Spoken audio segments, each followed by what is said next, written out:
Welcome to our channel. Today we how to increase your cardio with Peloton, quick tutorial step by step clearly. To increase your cardio with Peloton, start by logging into your Peloton account. Next, select the Classes tab on the screen.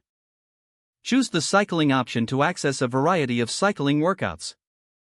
Filter the classes by duration to find sessions that fit your schedule. Look for classes labeled as high intensity or cardio focused for maximum benefits.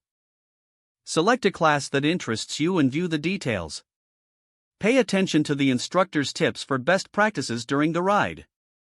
Make sure to adjust your bike settings for optimal comfort.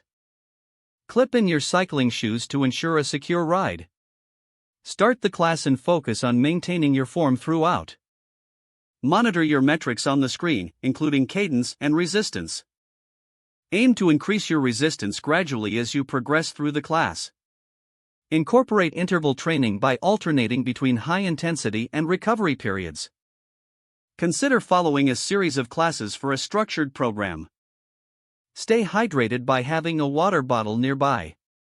After your workout, take a moment to cool down and stretch.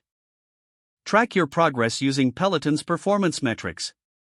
Repeat this routine 3 to 5 times a week to consistently boost your cardio fitness. If the page does not load, refresh the browser or try again in a private or incognito window. Make sure you are using the correct email address, then retype it carefully to avoid small typos.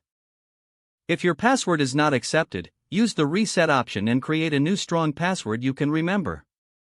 Check your spam folder for verification or security emails, then complete any requested confirmation steps.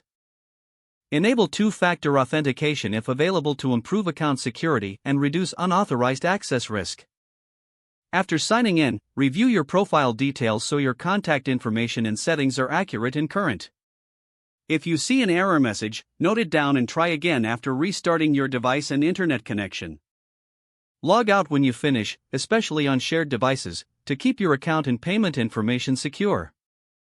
If the page does not load, refresh the browser or try again in a private or incognito window. Make sure you are using the correct email address, then retype it carefully to avoid small typos. Don't forget to like this video and subscribe to our channel for more step-by-step tech guides.